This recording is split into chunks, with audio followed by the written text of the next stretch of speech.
Guía para la protección de la salud de las personas con discapacidad en el contexto de COVID-19.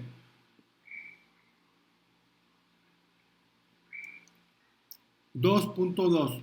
Medidas de protección y vigilancia dirigidas a personas con discapacidad, su familia, redes de apoyo, personas de asistencia personal y las organizaciones de y para personas con discapacidad.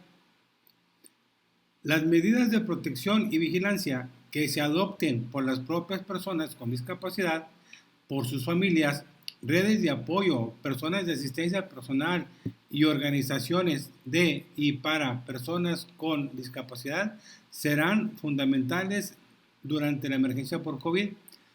A través de ellas se puede generar acciones de autocuidado y cuidado comunitario para adoptar medidas de higiene a favor de las personas con discapacidad y prevenir el contagio de COVID.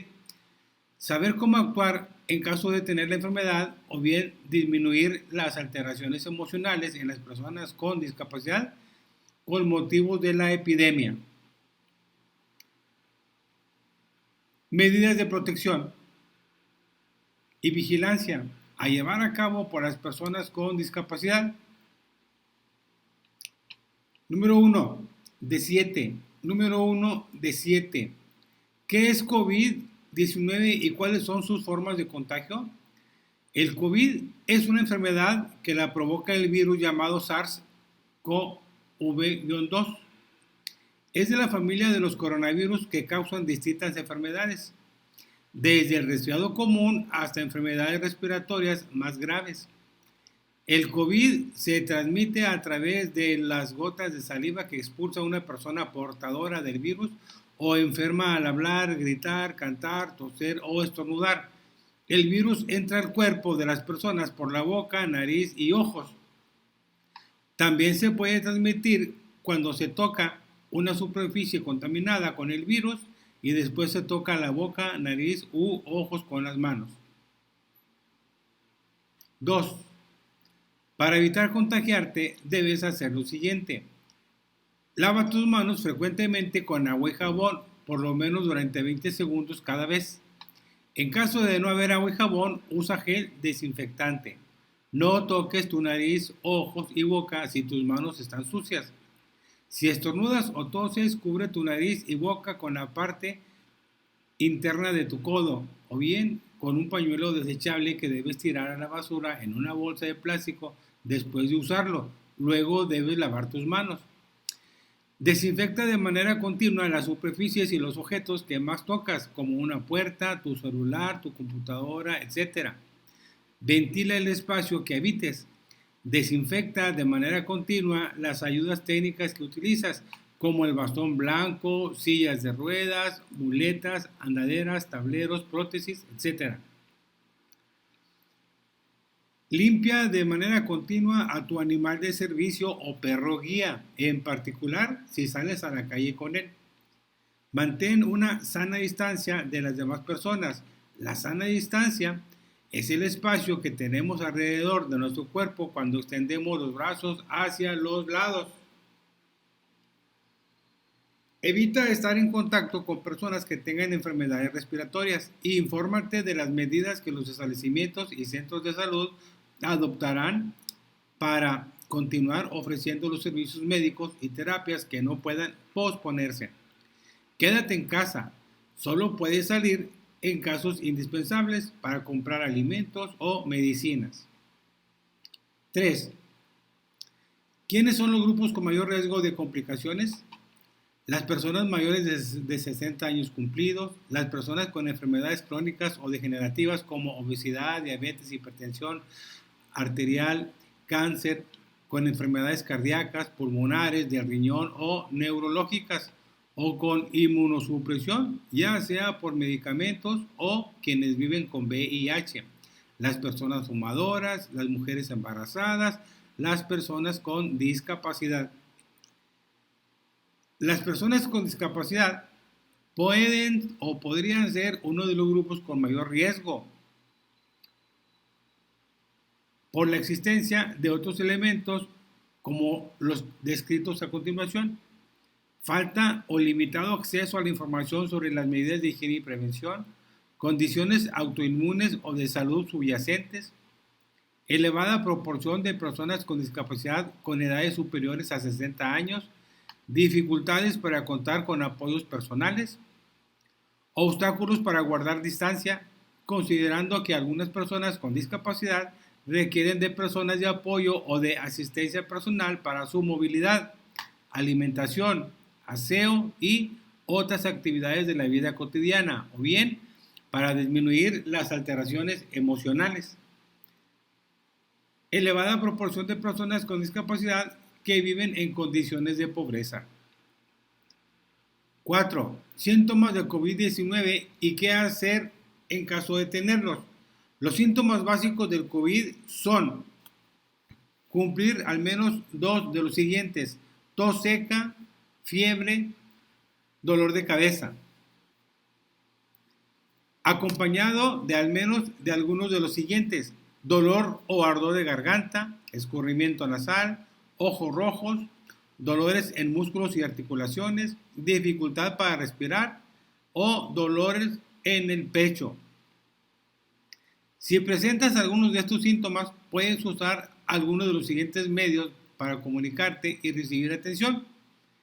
Y vienen los teléfonos de la Unidad de Inteligencia Epidemiológica y Sanitaria, viene teléfono de la Fundación Teletón, número nacional de emergencias 911, teléfono de Locatel y otros. 5. Apoyo emocional. Si en algún momento de la emergencia sanitaria sientes tristeza, enojo, ansiedad o te preocupa algo, puedes solicitar orientación a algún tipo de ayuda emocional marcando los siguientes teléfonos. Y viene el teléfono de Línea de la Vida, Atención Psicológica de la UNAM, Locatel, Centros de Integración Juvenil y apoyo de ILSM. También pueden ingresar a la página de coronavirus.gov.mx en la sección Cuida tu salud mental. Eviten la exposición excesiva a la información sobre COVID-19. 6. Si enfrentas violencia de género, puedes llamar al número nacional de emergencia 911. También puedes buscar ayuda en la Red Nacional de Refugios. Viene el teléfono de la zona metropolitana y el teléfono de la línea nacional. 7. Otras medidas de protección. Es importante que cuentes con un plan de emergencia durante la epidemia en México para que sepas cómo actuar en caso de que tú o alguna persona cercana a ti, como un familiar o la persona que te brinda apoyo a asistencia personal, enfermen de COVID. Algunas acciones para incluir en tu plan de emergencia son: contacta a tu médico o médica, a las autoridades de salud locales para que despejes cualquier duda acerca de los síntomas o medidas de prevención. Delimita las medidas a adoptar al interior de tu casa en caso de que enfermes. Límite al máximo la interacción con las personas o personas que te brindarán apoyo o asistencia, disminuyendo así la probabilidad de contagio. Hacer una lista de los medicamentos que tomas con horarios y nombres de las medicinas, así como de las ayudas técnicas que utilizas: silla de ruedas, andaderas, bastones, lentes de dispositivos auditivos, etc., incluidos perros guía o animales de servicio, para que las conozcan las personas que te brindarán apoyo o asistencia. Haz una lista de personas y redes de apoyo que podrían apoyarte a la distancia y de manera presencial durante este periodo de emergencia. En caso de que enfermes o si enferma la persona que te brinda apoyo o te asiste de manera personal. Establece vías de comunicación diversas y seguras, como el teléfono celular, teléfono fijo, mensajes de WhatsApp, redes sociales, correo electrónico, entre otros, para que esas personas puedan brindarte asistencia cuando la necesites y tengas certeza de que obtendrás una respuesta pronta.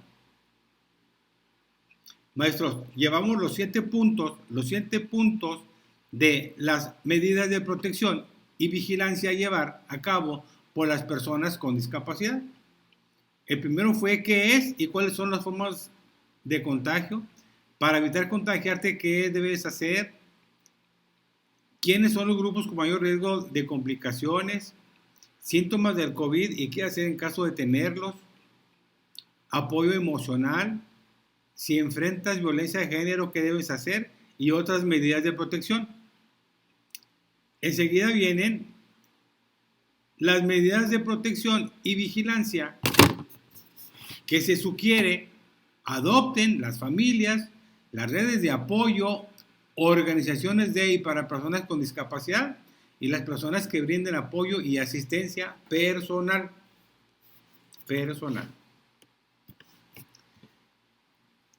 Son 13. Dice, involucrar activamente a la persona con discapacidad en todas las medidas de protección y vigilancia. Limpiar y desinfectar continuamente los espacios o superficies de uso común del lugar donde habite la persona con discapacidad. En caso de que la persona con discapacidad requiera de algún tipo de asistencia o apoyo, la persona que lo brinda debe tomar las medidas básicas de higiene para evitar contagios.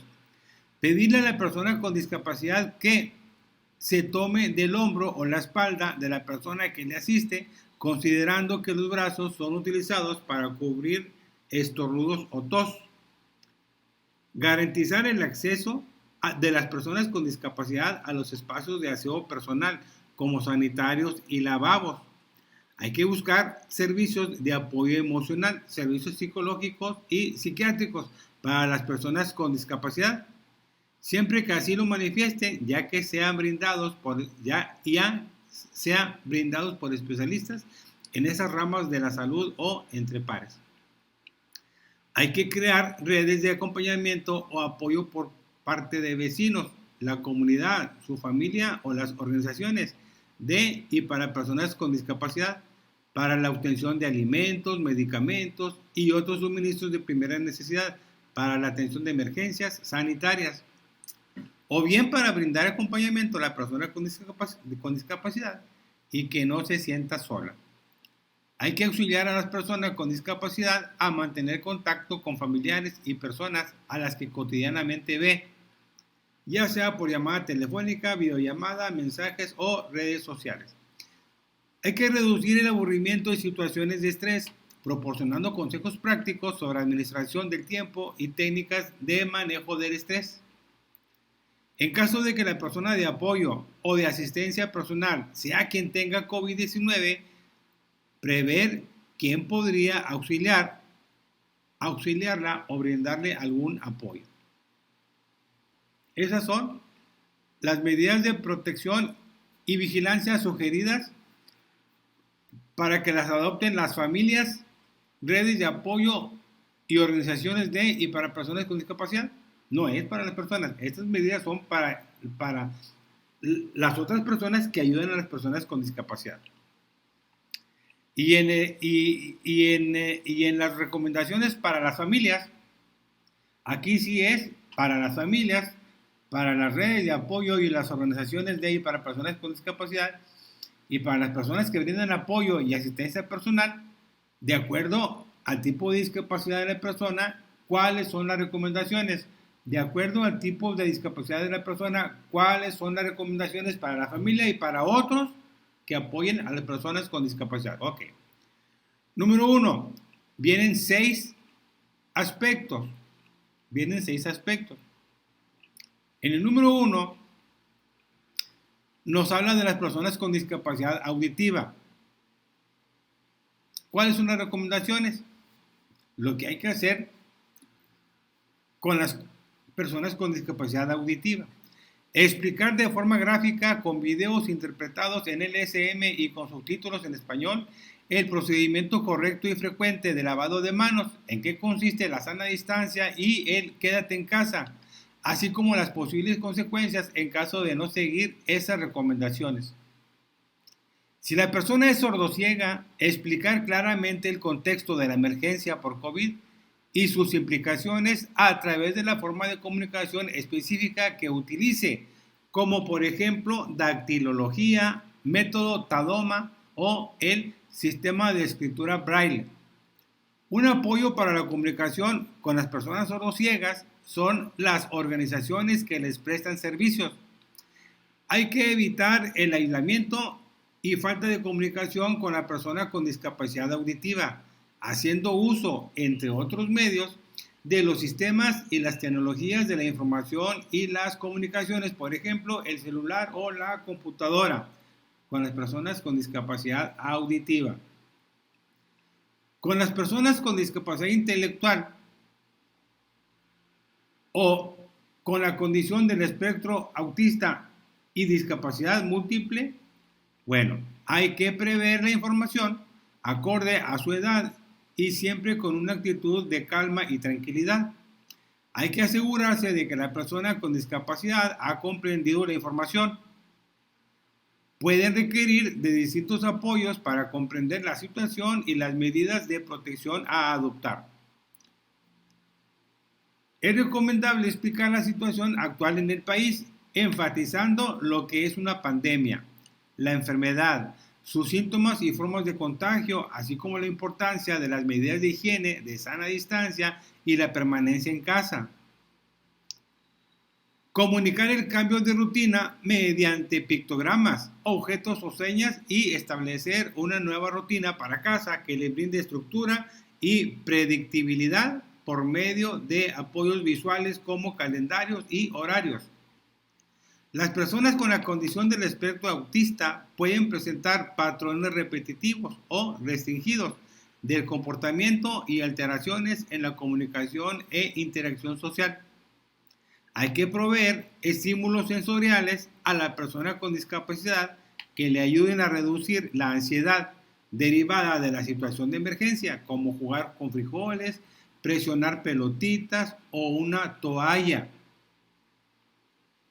Para las personas con parálisis cerebral, nos dice esta guía que hay que desinfectar frecuentemente las ayudas técnicas que usen para su movilidad, como sillas de ruedas, andaderas, aditamentos, tableros, etc. Hay que garantizar que el material que emplea para alimentarse, como cubiertos con adaptaciones o sonda, estén debidamente desinfectados. Hay que garantizar su uso continuo de lo que se refiere o por lo que se refiere al control de esfínteres, ya sea que requiera el uso de pañal aún en edad adulta o bien la asistencia personal para el uso del baño. Establecer una rutina que le permita ejecutar actividades físicas por su cuenta o con el auxilio de la persona de asistencia personal para prevenir otras alteraciones o daños por el reposo prolongado derivado de la distancia social por la emergencia. Hay que garantizar la presencia de la persona de asistencia personal para evitar poner en riesgo su integridad física y emocional con motivo de la distancia por la emergencia. Y aparte, hay que pedir apoyo u orientación de equipos profesionales para la continuidad de su tratamiento. Para los padres, madres o personal de asistencia, para las personas con parálisis cerebral menores de 18 años. Esto es lo que nos dice, hay que extremar cuidados en lactantes con parálisis cerebral. Establecer rutinas para niñas y niños con parálisis cerebral en edad preescolar relativas a su alimentación, aseo e higiene, sueño, actividades escolares y lúdicas, que deben ser variadas, atractivas y orientadas a juegos psicomotrices, en caso de que sean niñas o niños con movilidad autónoma o semiautónoma. Hay que observar la salud general de la persona menor de 18 años con parálisis cerebral, así como cualquier cambio conductual del sueño, ánimo o alimentación.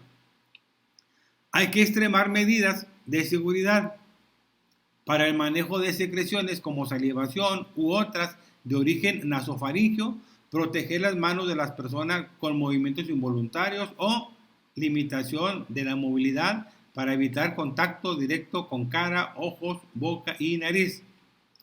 Para las personas con discapacidad motriz, hay que lavar y desinfectar de manera frecuente las ayudas técnicas que utilicen las personas con discapacidad motriz para su desplazamiento o movilidad, como silla de ruedas, muletas, bastones de apoyo, andaderas, órtesis o prótesis, entre otras. Asegurar la accesibilidad física a los baños, lavabos y a cualquier espacio sanitario para su higiene.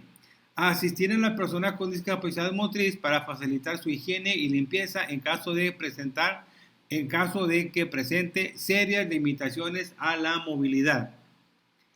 Asear las partes del cuerpo de la persona que sirve de apoyo a la persona con discapacidad. Lo repito, asear las partes del cuerpo de la persona que sirve de apoyo a la persona con discapacidad motriz para su movilidad, en especial el cuello y hombros para evitar contagios. El cuello y hombros para evitar contagios.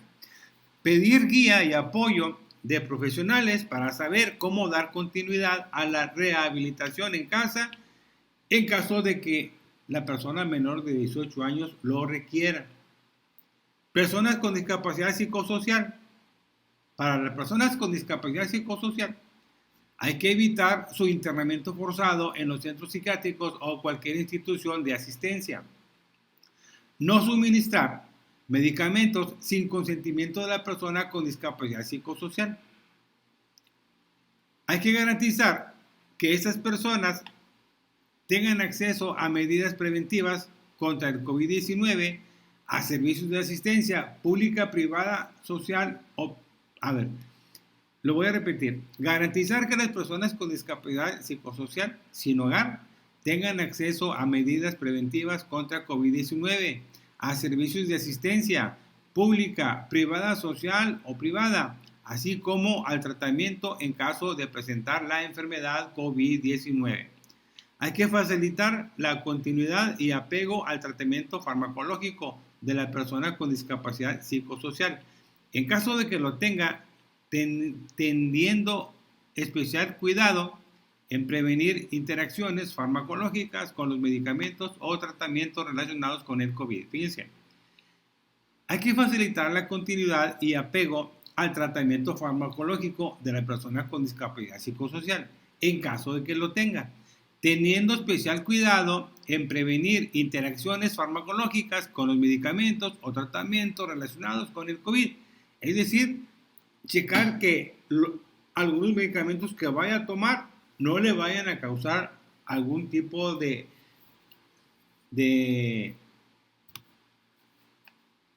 complicaciones por los medicamentos que esté tomando. 6. Personas con discapacidad visual. Última. Limpiar los objetos que la persona con discapacidad visual toca con frecuencia, incluidos los bastones, con agua y jabón y una solución desinfectante. Recordar el lavado de manos de las personas con discapacidad visual, sobre todo después de tocar mapas táctiles, manijas, barandales, entre otros elementos de uso común. En caso de ofrecer el apoyo a una persona con discapacidad visual para guiarle, sugerir que se tome del hombro y evitar tocar manos y la parte interna del codo.